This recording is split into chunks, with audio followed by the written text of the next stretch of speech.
Eyes in the sky, gazing far into the night. I raise my hand to the fire, but it's no use, 'cause you can't stop it from shining through.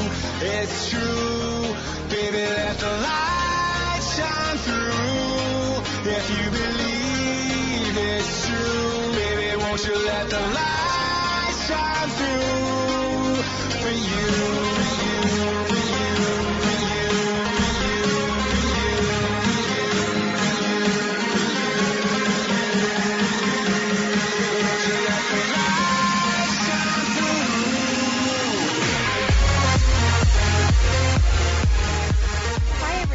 Welcome to Deception Detection Radio. I'm Kay. And I'm Chad. We pray you all had a blessed week. Tonight, returning guest Stan Deyo will be updating us on current events taking place in the Middle East. Stan has one of the most diverse backgrounds of anyone I have ever spoken with. Stan has held above top secret security clearance and worked undercover for the FBI. He was part of the exclusive Black Project, headed by Dr. Edward Teller, specializing in the development of flying saucer technology.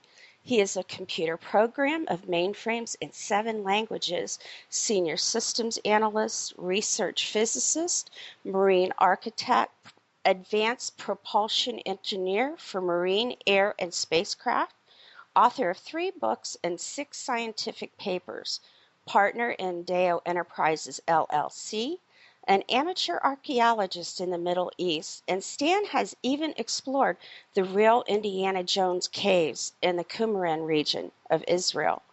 He's been a TV documentary television host for several shows on Tesla, university lecturer in 3D computer animation and graphic art, a Bible student, public lecturer on world events. Stan, I'd like to welcome you back to Deception Detection Radio. Thank you for joining Chad and I. Thank you, guys. Appreciate the re-invite. You know, it means I guess I didn't completely disgrace myself last time. You never have. But I'm going to go ahead and say tonight's opening prayer, and then all 3 of us will just jump right into it. How's that sound? Sound like a deal. Okay. Dear Father in heaven, thank you for bringing us all together tonight and bringing all the listeners. We ask that you lead tonight's broadcast and make your words our words. Let everything we say, Lord, be for your glory. And that's what we want to do, Lord, is glorify you to the very highest. Let all the ears be open to hear your word and hearts softened to hear your calling. I pray this in Jesus' holy and mighty name. Amen. Amen. Amen. Okay. Well, you guys were just talking about the heat, and Stan, you brought up about all the bombs over there. And in Iran, yeah. Yes. That is a worry when you think about it. You know, with the heat, we know that in the southern states here in the United States, of course, that when you get a very hot summer, the cities and the minorities get very angry, shall we say, and a lot more crime occurs, a lot more domestic violence. So I'm not really thinking that Iran is the best place to be living right now. No. Somebody might have their finger on the button. Yeah, well, with the situation between Iran and Saudi Arabia, you know, at pressure point, and with the Saudis having been over here twice in the last 2 or 3 months now to the White House, we think they've come over to make a deal with the Obama administration to get nuclear weapons somehow so they can attack Iran. I don't know how that went, but, you know, Iran is a loose cannon over there at the moment. Mm-hmm. And when it comes to Obama, you just have no idea what he's doing behind those closed doors and who he's making deals with, and that makes it even a more stressful situation. Yeah, I know. He's just not been a very transparent administration in spite of what he says. That's all a story. But I can't believe, you said, Chad, that Hinckley was released? Yeah. Yeah. I saw that this morning. Donald Trump mentioned it in his news broadcast this morning, or his view with the reporters for an hour on Fox. But, yeah, I guess they need to have somebody else shot. I'm just being silly, but... Well, it makes you wonder, doesn't it? It does. It really does. I think he's too old to be much damaged, but who knows? Well, that, plus I think, they're also kind of in damage control because of the whole Democratic convention and Hillary and all that. So anything to kind of throw the news off of that. Of course. Yeah. Yeah, you're right. You're right. Yes, distract. It's the old magician's trick. Yes, it makes you wonder what else is going on that we're not seeing. Well, I know. We're not privy to that. There's them and us. That's it. Well, I know that we were going to discuss your book and Holly's book, and then we can get into the Middle East and the world events, if that's okay. We have been dying to hear how the conference went and how Holly's book release and how your book. Atlantis, yes, very excited. It's not a book yet. It's just I only discovered it a couple months back, so I've still got to write that book. Well, you better get after it then. Yeah, that's what Holly says to me, too. Because I heard you on Coast to Coast, and I'm highly excited to read it. Well, I figured in 1989 I looked for the Garden of Eden and I looked for Atlantis, and I got close to where they are then in the Vindicator Scrolls Volume 1. So what I think I'll probably do is write the Vindicator Scrolls Volume 2, bring everything up to date, where they are, maps and how it was done, and links and URLs for people to follow. And I'll probably need to also make a CD-ROM for people so they can plug in onto their, like Google Earth, all the places I found and visit them, see photographs and whatever.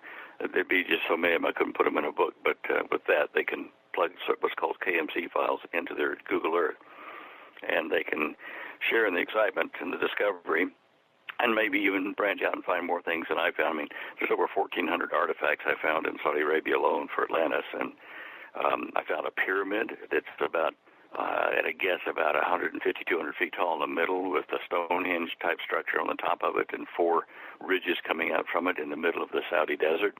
I don't guess anybody knew about that either. So there's just so much stuff that once we have the clue as to where this civilization centered and, where Poseidon's Island was and all that kind of stuff, then other people can come in and start digging through all this. There's a trick to it. You have to get down under the big picture that Google Earth shows. When you just first open it up and look at Saudi Arabia, you see a bunch of sand. And so you do zoom down, say, into the empty quarter, and you still see a bunch of sand. And I found that if I dive down under about 1,500 feet, that all of a sudden you're under those kind of overview images, and you can see other little spots that they've taken much closer photographs of the soil and, the monuments and things that are under there. And you have to really go by about 100 foot at a time, scanning through there. But you can see them when you tilt your Google Earth into 3D. You can see ahead and to the left and right to where to go. And so, I even found stuff using Bing's equivalent to Google Earth.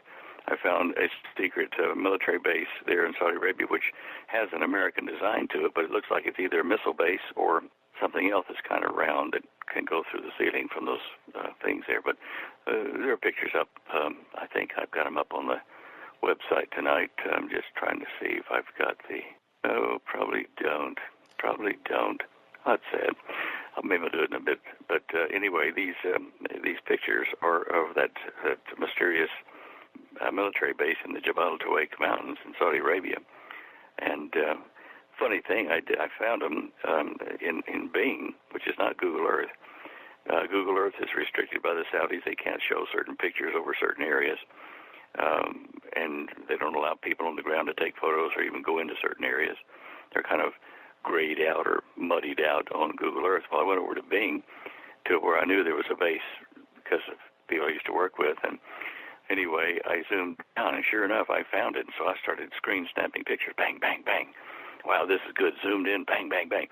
Closed it up, and I went up and told Holly about it. And I came back downstairs, went back to the same area, and it was gone. Oh, but you still had your pictures, right? Oh, I do. I just wish I had the map coordinates for it. I know kind of where it was, within probably about 50 miles.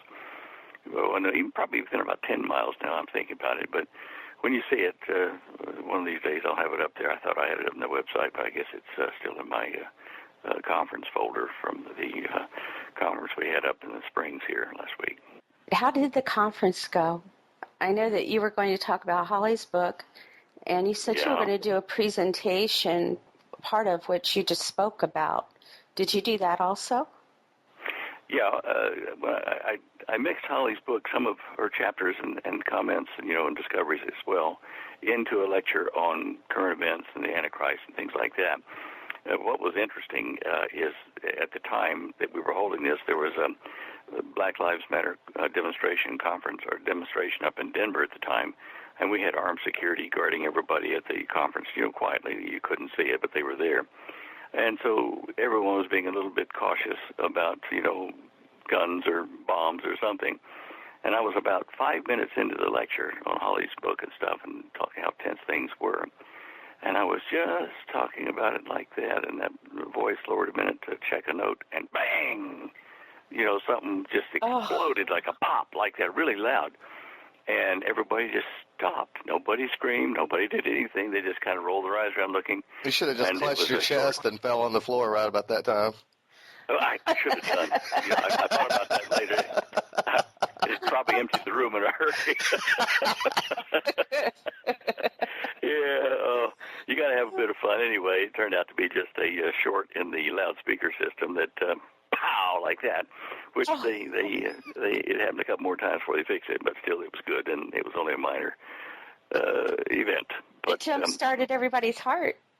Oh, we did. They didn't go. It was a 9:30 start on the lecture. They always try to put me where I have overrun time because I can never stick an hour lecture or 45 minutes. I always run over. So, Bob and Gary knew that to stick me where it would be okay. People could stay up late if they wanted. And so I was trying to figure out ways to wake them up anyway, and that certainly helped. Anyway, we did talk about Holly's new book, the Prophetic Perils book. It's End Time Events Revealed, and I put on the lecture, I put up 2 slides that show the names of the 20 chapters, the 3 appendices, and a reference to 1,588 reference notes at the end, like footnotes or endnotes telling where she got all the information. 1,588. I give you a clue how detailed her book is. And obviously from the title, she wanted to write about the signs all over the place that were showing that we're in the end times and fulfilling a prophecy, and how these signs are increasing. Earthquakes, volcanoes, tornadoes, wildfires, strange weather, fires, flooding, strange things in the heavens, and peculiarities in the sun's behavior, increasing like insects and pests and disease. And even the famine, which I'm pretty sure is going to hit India after, the drought they've had over the last 12 months here and there. Iran, I don't know about. They're certainly hot, but I don't know whether they're going to have a famine. But she has a map she put in the book showing the history of famines all over the world. And people think that, it couldn't happen to us again, but all you got to think about is a simple thing like a coronal mass ejection, a CME, or an atom bomb that does like a electromagnetic pulse, EMP. It wipes out all of our electronics. Well, suddenly within 2 or 3 days or less, all the food on your local store is gone, and it's not coming again until the electronics return, which is going to be years. So we could see famine and horrible things as a result of it here in this country, where we think we're just safe and everything. We're just not. She covers the rise of paganism, witchcraft, and Wicca, increasing Christian persecution all over the world, even here in the States. People defecting from Christianity, the apostasy, the people that should be leading the sheep in the right direction are leading them astray or just blindfolding them. And then dream visions from 6 or 7 of the well-known Christian prophets from 1935 till now, who basically give the reasons why America must fall.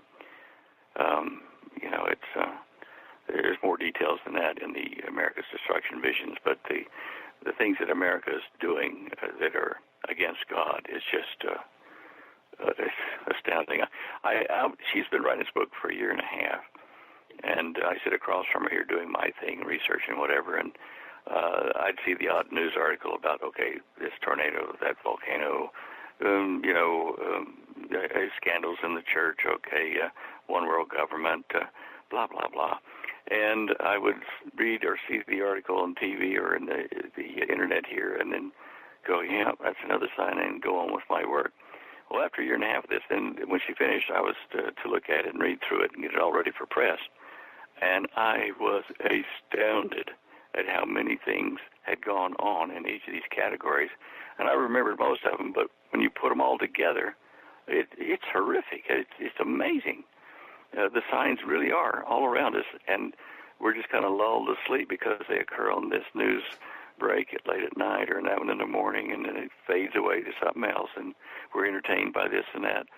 But, boy, when you see it all in print with the graphs and stuff, I mean, looking at earthquakes, deadly earthquakes over the last, probably, I don't know, 60 years, 50 years, how would it be?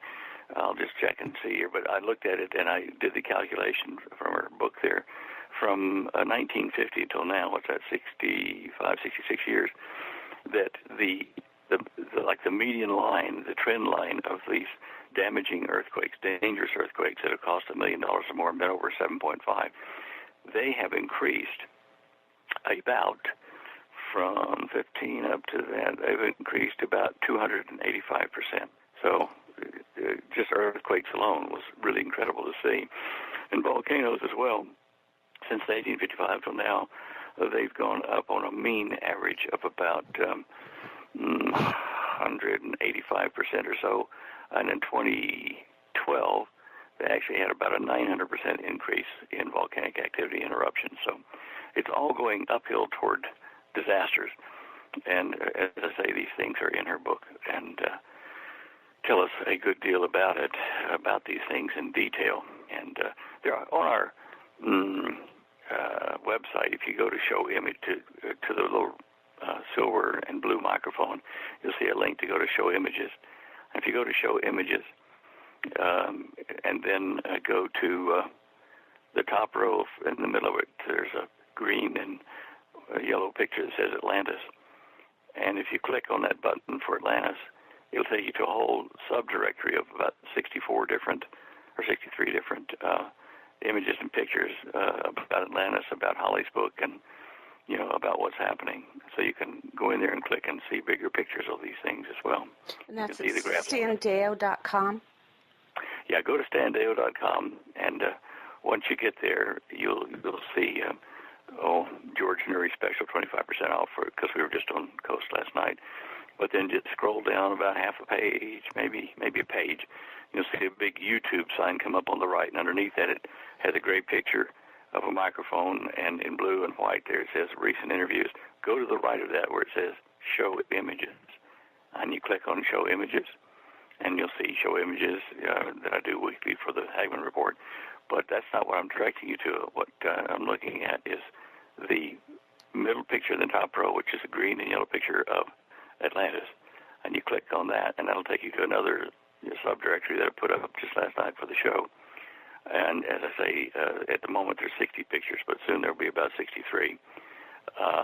Images from her book, images from my lectures on Atlantis and on, prophetic events. And it's just, visually, when people can see these things, it helps a lot to understand what I'm talking about. You'll probably look at it on replay of your show. I'll have this up for a couple of weeks, I guess, on this subdirectory, and keep it there for people so they can see all these neat pictures. Great. I'm looking forward to it. Yeah, I heard that Holly's book did really good. I heard that you guys sold out and had to go back and get additional copies. Twice. She did the first day and a half and sent her back home. She drove home from the lecture to get the stuff and came back, and they started just going out like hotcakes. And we went down to the last copy on the last day. That's how close it came. But, people were reading it. I mean, L.A. Marzulli stopped by the table, and I came in late in the discussion because I was off doing something for the lecture. But Holly and he were talking, and he was just astounded. He was thumbing through the book, and he said, wow, look at this, and oh, wow. And so that in itself is a real compliment to Holly's work, because he was, when he took his copy, he grabbed it to his chest and scurried off to his booth to read. But We heard many good reports in the cursory readings that people were doing there at the conference, and our desk there around Holly's book and a couple of my books and stuff was just absolutely packed all the time with people. When they weren't in the lectures, they were around our table, and sometimes even then. There were about 26 speakers there going in at least 3 rooms at once. And they had all of it live streaming out to TV to thousands of people that signed up to watch it all over the world. And they'll still be watching it for, another 70 or 80 days that it's up on the Internet. So it was a very successful conference, in my opinion, and the networking between speakers and guests and stuff was just amazing. Yeah, I'm going to buy the DVD as soon as it comes out and comes available. I'm getting that. Yeah, it's probably better that way because you've got it in your shelf. The live streaming, unless you record, offline or off of it, it's better to get the DVDs. Yeah. I'll tell you what, all the speakers that I talked to, I didn't get around to all of them, but the majority of them, and plus the organizers, for months before the event, we were all finding increased harassment, increased challenges that we're sure the devil was doing because, about 3 months before the event, I fell down the stairs. I've never fallen down the stairs. Slipped and fell down a flight of stairs. Didn't break anything but blood vessels, but, it slowed me up for several weeks. I was in such pain. Other people and us, too, had computer problems they had never, ever had before. And it continued right up to the lecture time. People were just, having troubles. So I'm pretty sure that what we were doing there, what we did there, all of us was a tremendous effort for the Lord, and that's why we ran into so much opposition. Yeah, I'll totally agree with you on that. Still, we've been, there probably hasn't been, Chad, more than 1 or 2 broadcasts that we've done that we haven't came under extreme attack. Yeah, and that's the thing is usually depending on what the topic is, sometimes we come under heavier attack than normal. Well, I'll tell you what, if the power that's in charge of the White House now, if that side continues and she wins, we're going to be under a lot more pressure to even be able to speak like we are now. We won't have shows anymore. No. And, that's something we need to keep in prayer because it wouldn't be just our shows that are gone. It would be at the time where they're coming house to house and start taking our Bibles and everything. And our precious metals like lead. Amen. Amen. That's right. Oh, I laugh, but it's so sad to see it happening. It's a good thing we read to the end of the Bible to know what's going to happen, but I hate to see it happening. And so many people around us are just asleep. They just don't know what's happening. I'm sorry for them. It's like we were talking on an interview we did on Monday. You just feel like going up and shaking people and telling them to wake up. I know. It doesn't work. It's going to take something, a real threat, it gets to them in their pocketbook or at home where they live or at their job. Something is going to have to reach right down into their soul, and they're going to say, whoa, we want answers. And that's when some of them will remember what you've said. You've planted seeds, and what others have said, planted seeds, and they'll come to a number of us for watering to make the seeds sprout so they understand. Yes, and the time's just getting so short. Yeah, I know. We say that often when we're at home in the evenings after the day. We sit down in the easy chairs up there and say, wow, what a day. Blah, blah, blah happened, blah, blah, blah happened, and think, boy, it can't be much longer before everything comes unglued for the tribulation. And hopefully for the rapture of the church somewhere in there. It looks like people are going out of their way to antagonize God, to bring his wrath and make it happen early. Well, did you see that pagan ritual that just took place in Jerusalem? Was it Tomorrowland or whatever? No, tell me about it. Oh, it's kind of like Burning Man festival and stuff like that, except they got these big, gigantic animatronic faces that basically talk to the audiences, and they play like all this reputable, like techno type music with the beats and stuff, and basically people out there dancing and worshiping pagan gods. Because it's just crazy. I'll send you the link on that as well. Hey, okay, was that in Tel Aviv? Did that happen? Let me see. I just saw it a while ago. Because I know when we went over there in '89, I found Tel Aviv to be very secular, shall I say. People, gay people dressed up and painted and half naked in the streets and stuff, and coming by the car and stuff, and we were driving through various sections. I just thought it was a city I wouldn't live in. It says Payas Arena Stadium in the Holy City of Jerusalem is where it was at. That's really bad. Yeah, a cult music festival invades the Holy Land with the hybrid Luciferian, Wiccan, and Hindu gospel.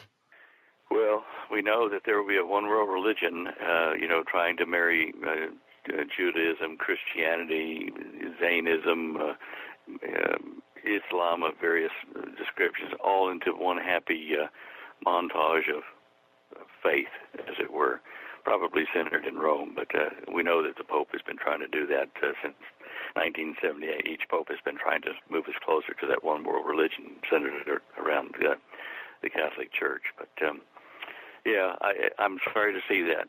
I know that not only America but Israel is going to have to answer for a number of things that we've done that were not godly and definitely were evil. And, as a nation, I know we have good people in both countries, but as nations, we are going to suffer the wrath and a bit of judgment. I was listening last night to a broadcast, and they said here in America there had been over 1 million abortions last year. Oh, good Lord. And that just threw me for a loop. Well, that's this administration. That's how weird they are, and they're even more left than that. But, we're not going to vote for Hillary. We're going to vote for Trump, but it's not the ideal situation. And even if Trump could do half the things that he promises or could try, one man, and even the people that he appoints when he gets into office, if he did, would not be able to reverse what the Obama administration has done to the country. And Bush, he did some of it too, let's face it. There's so much infrastructure infiltrated, so many executive orders, so many laws that have been put in place that one man could not go and take the White House and reverse all that quickly. Yeah. And I don't think we have 8 years or over 4 years, even if the man got in, to effect such changes to turn us back to a Christian nation. It's just we're too far down the road, sadly. Oh, speaking on abortion, they dismissed all the charges against David Daleiden, the one that exposed Planned Parenthood. Did they? Oh, well, that's good. Yes. Oh, praise God. Yep. That is good. That is real good. Well, let's hope the move continues. Our elections are really kind of a joke, that nowadays, because even if you got a good candidate in there, the dark side that's gripped us by the throat has control of the polling booths, the polling machines, and you might go in and vote for the right candidate, but it gets every third time it gets shoved over to the bad candidate. You'd never know with all the digital counting. Well, there's several people that have come out and admitted that they wrote the software that they are using on these electronic voting machines that's flipping the votes. And that's the thing. Yeah, I remember reading that. Yeah, and not only that, but they've got the delegates, they got the super delegates. So, it's all completely rigged. Look at the DNC, for crying out loud. That right there tells you everything you need to know about how corrupt this whole system is. Did you see where Hillary had the police hold all of the Sanders supporters that were there, the delegates, in a room, under close guard while she was speaking, so they couldn't interrupt? Oh yeah, did you see the videos of the delegates that were flipping out? And they were dropping F-bombs. We're talking like old grannies, and they were sitting there dropping F-bombs going off on it. I was like, wow. Wow. Well, they have no call to complain or point fingers at the Republican convention for any kind of disorder or whatever. There was only a minor thing with Cruz, but the Democratic thing leaves nothing, to brag about. This is just open chaos. Did you see the open mic where his wife walked up while Bernie Sanders was throwing all his support behind Hillary, and emails came out that said that or showed where he was going to throw his support behind Hillary for in exchange for use to a private jet. Did you see that? No. Yeah, and then, no. And while he was sitting there doing this thing, saying, you guys need to vote for Hillary and this thing, his wife walked up and talked to him, talked real loud next to him, and you couldn't really make out exactly what she was saying with the cheering. Well, people took that audio and they cleaned it up and brought down all the screaming in the background, and you can literally hear his wife saying, your name is going to be on the ballot. Don't these people understand that? And he's sitting there telling everybody, vote for Hillary. But will his name be on the ballot still? I don't know, but why was she saying that? Interesting. So that's what people are talking about right now. They're wanting to open up an investigation to find out. Luck. Yeah, they want to check out. One thing is Hillary's health. It's been reported that she has possibly got MS. And the second thing that they said that they wanted to find out, they want full disclosure, which we all know that they're never going to get. But they think that something took place that Hillary bought Sanders out of the race. Well, she'd have enough money to do that. Oh, yeah. The Clinton Foundation could write a check real quick. Oh, yeah. What worries me, with Prince Salman coming over and talking to Hillary, from the Saud family, and then talking to Obama, we're talking backing of trillions of dollars from the Saud, from the Saud family, from the Saudis. They're in this up to their eyeballs. I don't know what they're going to gain from it unless it's nuclear weapons to fight Iran or something, but yeah, Hillary suffers from a disease called Kraft. Can't remember a thing, because of all those 30,000 emails. Oh, that's really good. Yeah. Anyway, I'm being rude, I guess. But no, you're fine. If we can't laugh about things, we're just to me, it's a way of getting through. You can laugh at it and get through it, and you're not breaking down. We probably, I guess, talk about the Atlantis discovery because that has a lot to do with what's about to happen right now. You wouldn't think so. First of all, people think that, Atlantis never existed, right? It's just a myth. And, I already found out that from looking at the various Greek translations of Plato's work, that it wasn't a myth. There were just little clues in there that tell you exactly how big Atlantis was and where it was. And I looked at, various notable experts in the ancient languages, the ancient forms of Greek, and how they said, well, this should be translated this way, and the other would say, no, it should be translated this way. When I got through all that and found a common ground for it is when, I think it was about in February this year, I realized I know where Atlantis is. Now I've just got to prove it. And very rapidly I was able to do that by taking, for instance, just paraphrasing what Plato said, because he got this secondhand from his grandfather, the top guy, Solon, who had gone over to Egypt years before and sat down with one of the Egyptian priests, or a couple of them actually, in a place called Sais, S-A-I-S, there in the delta of Egypt. And they took some stelas, some stone history books in essence, and told Solon about this great Atlantean culture.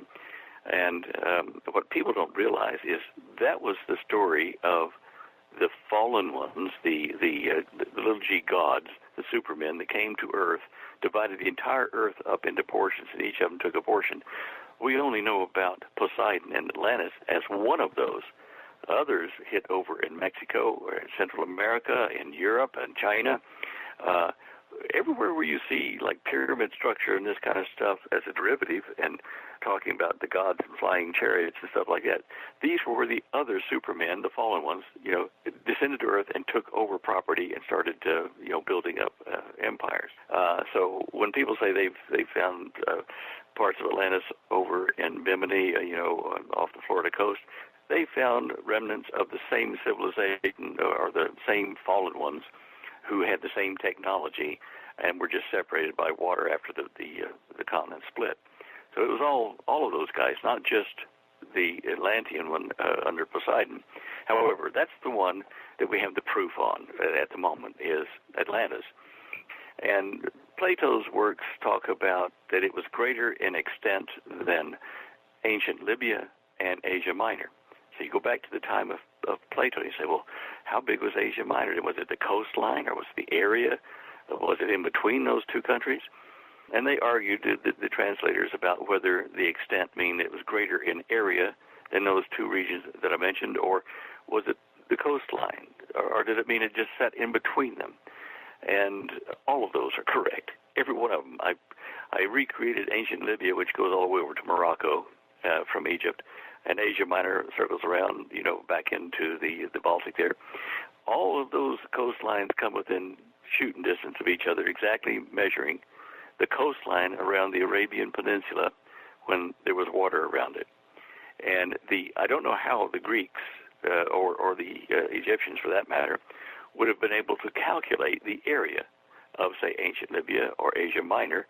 They could easily see the coastlines and measure by, ropes and various other things, the extent of coastlines. But to calculate an area would have been very difficult to be even accurate. So I tried that as well, and they come within shooting distance, again, within 10% error.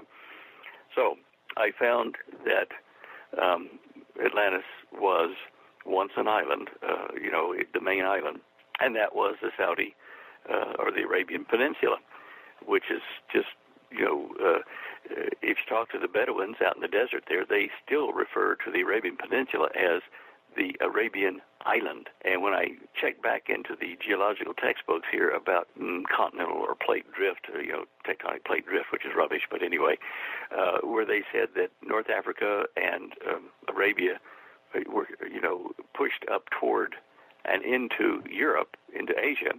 And so before that, there was a water gap between them. Well, duh, if there's a water gap there, then the water flowing through the Red Sea and into the Mediterranean through the little finger of water that goes by the Sinai Peninsula and by Egypt, that would have opened up the entire Mediterranean to flow down in through the Red Sea and out into the Indian Ocean, and the same thing through the border between Turkey and Syria on the Mediterranean, all the way down into the Persian Gulf and out into the Indian Ocean again.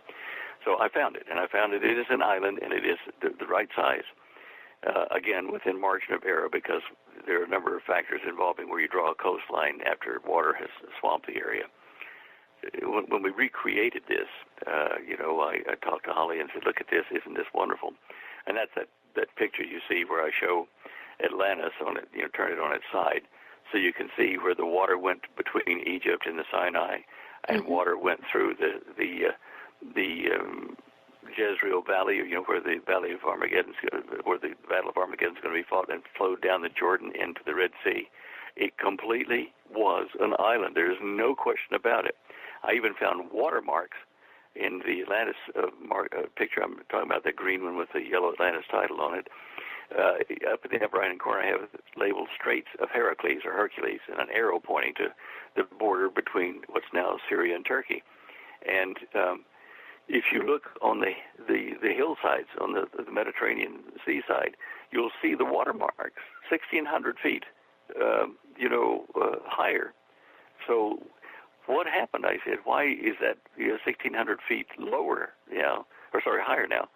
And when I did that and looked underneath at the various bathymetry, I found out that a meteor had struck over in India, and it was so big and so powerful that it sank the Arabian Sea side of the Saudi Peninsula, the Arabian Peninsula, sank it down as much as 9,500 feet, nearly 2 miles deep. And it pushed up the Mediterranean and the European side, which raised the water up, the land up, so that the watermarks were raised up. But it was dry land then, and we thought, well, it's always been part of the European continent or connected there, but it hasn't been. And I talked about this in a couple of shows as I was finding these things, from February to March, April, May, February to May. And one guy was listening to this far away from here, sitting out in the middle of the Mongolian oil fields with his little laptop. Earl Edmonds is his name, and he emailed me and said, get on Skype, I got to talk to you. And so I did, and he said, look, I have prepared and been discussing a paper in geology. He's a geologist, a petroleum geologist. He said, look, I've worked in the area here for 20 years, and he said, I found 9,850 feet of sea bottom thrown up over the southern part of the Arabian Peninsula, over Oman. And he said, here's the technical data. And he sent me images of it, showing the cross-section, the soundings, and how deep it was. It was sea bottom and mantle. Underneath the seabed, the mantle of the earth, called ophiolite. It was thrown up by some force, they didn't know what, huge force, and covered that end of the Arabian Peninsula and changed the gravitational constants in the area. It was so big, pushing it down and shoving up the other end, which, of course, blocked the Mediterranean from flowing down into the Persian Gulf. Now, the Persian Gulf was originally what was called the Atlantic after Atlas, the first son of Poseidon. But anyway, when he had done that, it confirmed, what I was saying, and it was because I had shared over the air about this huge 15-mile diameter asteroid. The asteroid was 15 miles in diameter, and the impact crater it made was 250 miles in diameter. And scientists in India have been trying to figure out where it hit, if it did, because it left a ring, which is called the Kudapa Basin, on the eastern coast of India. You can look it up. It's there. And they say it must have been an asteroid, a huge asteroid, but we can't find the impact crater. It's because the impact was so violent that it shoved India hundreds of miles up into the Himalaya mountains, the whole country, and crimped it up and made portions of the Himalayas. That's why there's fossils and sea fossils up in the Himalayas today. And as India was moving up over the spot where this thing hit in the landmass there, mud and silt from India and between India and Sri Lanka, which is the southern tip of it, fell into the crater and filled it in. But today you can see the circular crater there between Sri Lanka and the tip of India. If you use the Scripps Institute data, which they've now made available on Google Earth, but which they sent to me beforehand to use. And so I know where it hit. I know how it moved India up, but it also moved India, Indonesia, Australia, New Guinea, and New Zealand. It moved all of them, hundreds of miles to the east into the Pacific where they are now.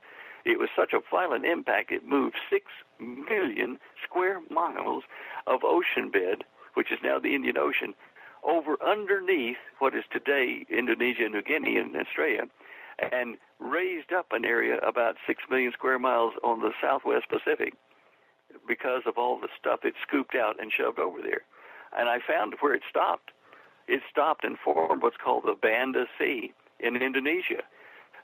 Only recently have the scientists recognized that kind of a formation can represent a meteor strike. They call it the El Tanin meteor, which struck underneath Argentina down the South Pole and scooped out a large shape, which is exactly like the Banda Sea. They just haven't caught up officially with 4 other meteor impacts I found using that same signature footprint. You'll see it as image 6 on my Atlantis page there. But look, I was so excited when I found that first one. I thought, well, I'll look all over the planet, and I made an animation, which is image 7, and you can slow the animation down and move it around, and you can see I found 2 great meteors that hit out in the Pacific, headed toward South America, put a dent in South America near Chile and Peru, and one in China that formed a great big several million square mile rise in the North Atlantic after coming out of China. Just, it's all there, and I'm so pumped by all this, you can't believe it. And Atlantis, why is Atlantis important today? Well, the Bible says in the end times it will be like it was in the days of Noah, right? Right. There were fallen ones crossbreeding with humans and other forms of animal life. Very perverse stuff. They were, supermen, and it says that will happen again. Well, now, all right, where are they? Where are these quote-unquote aliens or fallen ones? They're here, and they have, I'm pretty sure that they were at the same base that I'm telling you about that I found. I knew from working with Dr. Teller's group that there was a base just south of Riyadh in the middle of Saudi Arabia, old Atlantis, that was about 75 miles from Riyadh in the Jabal Tuwaiq Mountains. It was so secret that in our organization, which we were doing anti-gravity and building circular craft, working with these quote-unquote aliens, that it was so secret that base, if you weren't invited and coming in on one of their craft, you were shot down when you were seen, no matter whether you were in the air or on the ground. When you got within the kill radius, they shot you down. They didn't ask questions; they just shot you. It was a mortal defense system. So, if we're seeing, as it was in the days of Noah, the rise of Atlantis again, and we're seeing in Revelation 13 where it talks about here wisdom is, pointing to King Solomon 666. Solomon, Salman, is the Arabic form of Solomon, and King Solomon's son, Prince Mohammed bin Salman, is the rising power taking over the country from his cousin, who is supposed to be the new king. But young Prince Salman has organized 34 Arabic nations in defense against ISIS, he says. But in reality, he may turn and invade Israel and accomplish the Psalm 83 war and be wounded and kicked back and destroyed as far as a military power. All these things are important because Atlantis is rising. The mentality is rising, and the fallen ones are there. I mean, I've not been with them or met them, but I know in our organization we knew about them. They called them aliens, but that's the same thing. I found the gold mines and the silver mines that Atlantis used to get a hold of orichalcum. Plato talked about it. It was a special reddish metal resistant to seawater corrosion, all that kind of stuff. It was more prized than gold or silver. I found the mine that even King Solomon may have used to get gold in the ancient days.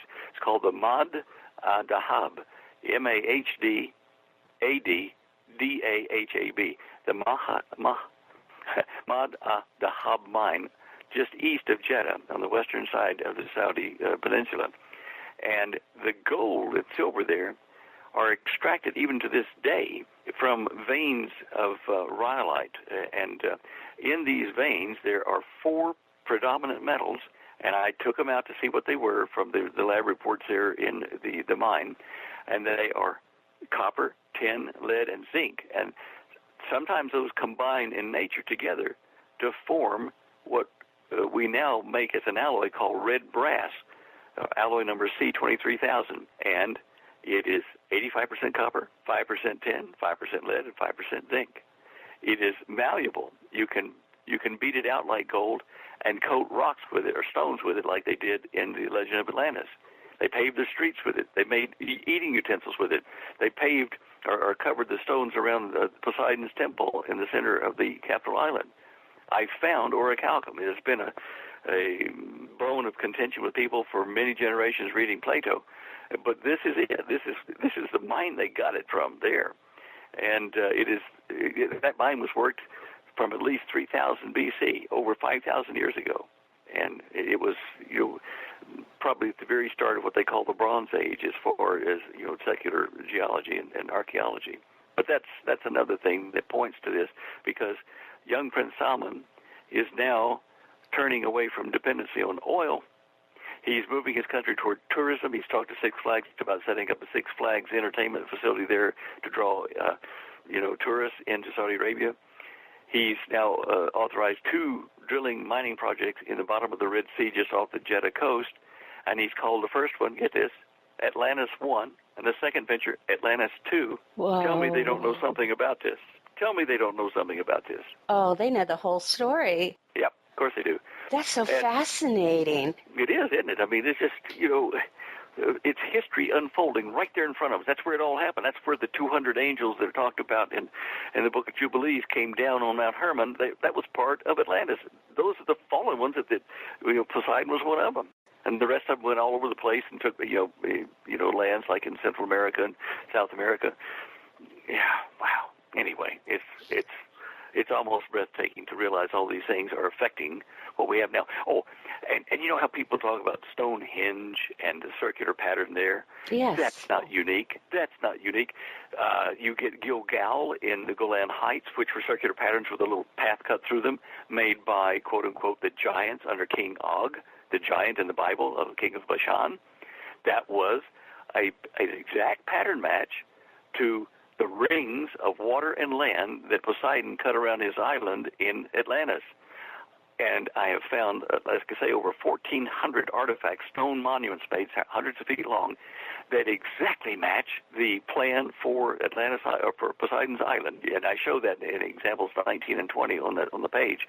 There's a long straight line of stones with two circles, one around the other at the end of it, which represents the whole island of Poseidon, right down to his temple area. And then there's a shorter one that has two stones coming out in like a V with little cross bridges representing the channels of water and land alternate. And that one is only for his island that he built for his wife Cleito. So you have the feminine structure of it and the male structure, and there are hundreds, thousands, actually over 1,000 of these that we found already all over Saudi Arabia, up closer to the Jordan area there and parts of Iraq.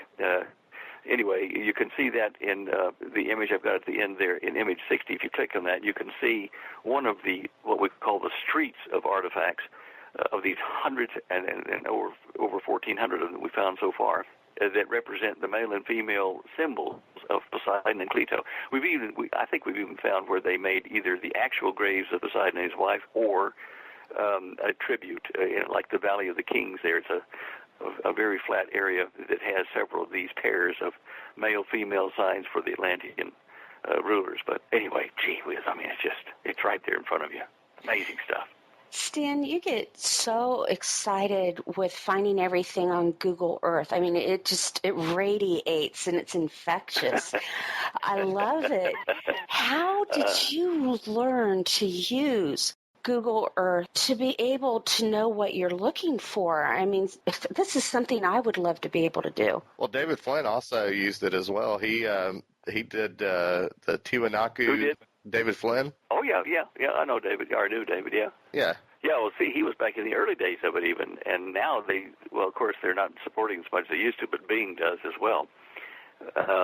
When you ask how to do it, look, I used to teach computer graphics at university in Australia, and so thinking in 3D and moving things around is just natural to me, and that helped a lot. And Google Earth, not like Bing, but Google Earth can actually let you tilt things in 3D and look across valleys. And that's another whole interesting thing on the Exodus from Egypt.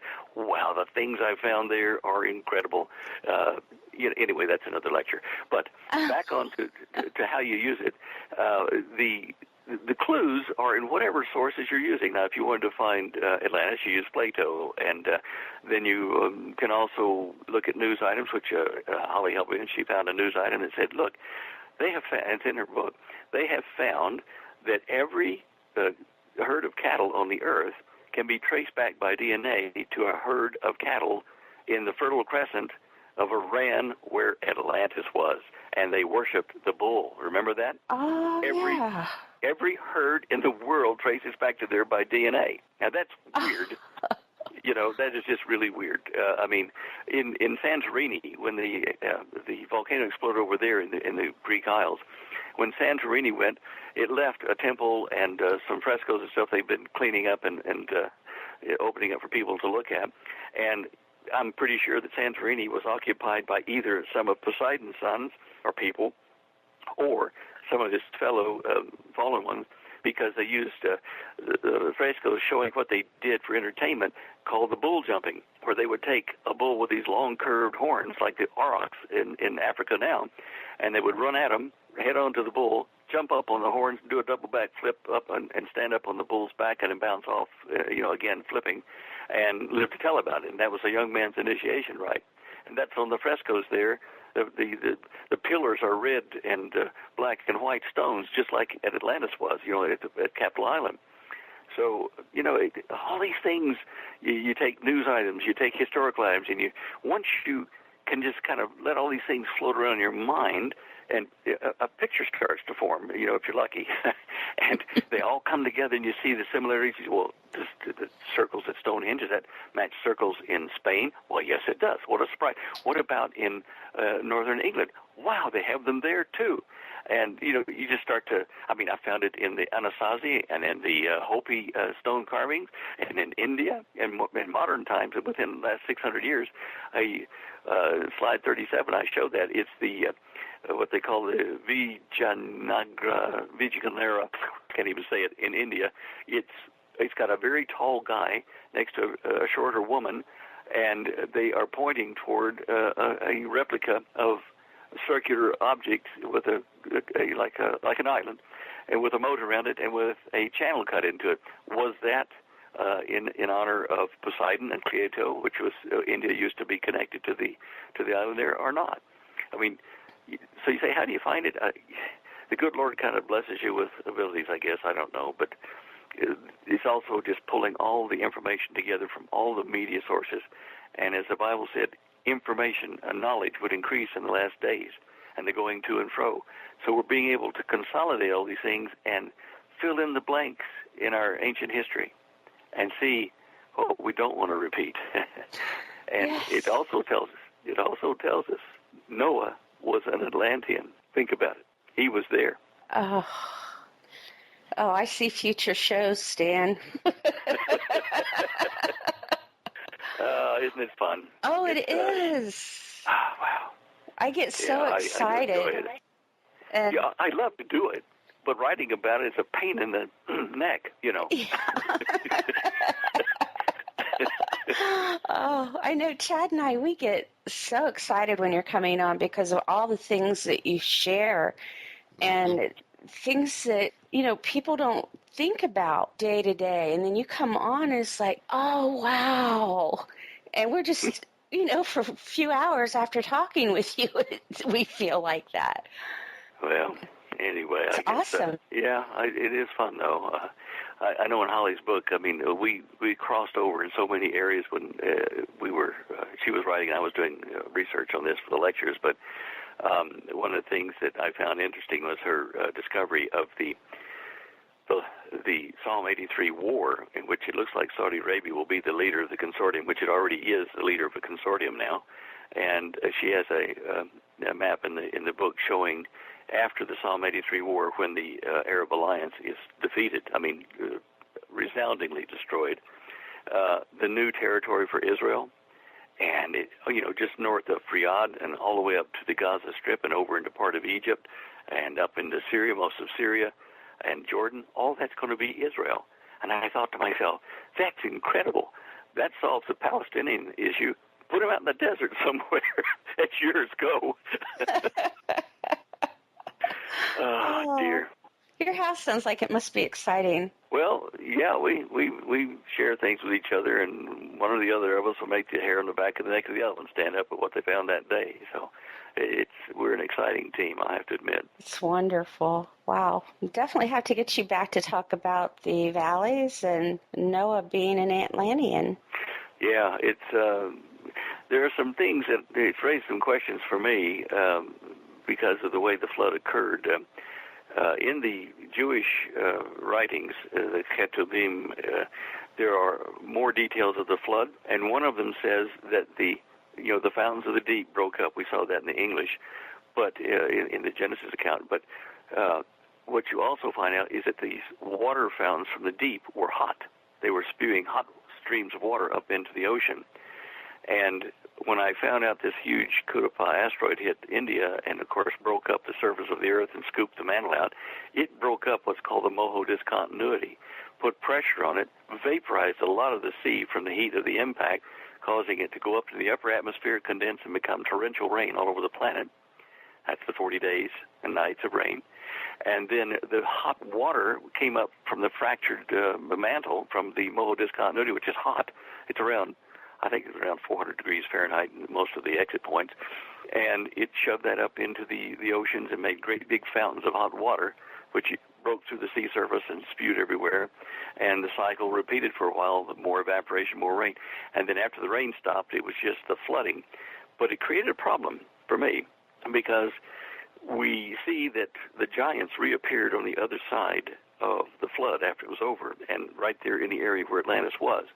We see evidence of it in the Hopi legends that they were preserved by their equivalent of a female god or whatever. They were hidden away in safety till the flood passed over them, and then they came back out a year later. And we see evidence of it in South America. So I'm wondering, is that why when God set out to destroy all the life except Noah and his boatload of people, it did surge with tidal surges from the impact of that meteor all around the planet and swirled death everywhere, and it sank Saudi Arabia for a while, just covered it in wet mud. You couldn't even walk there.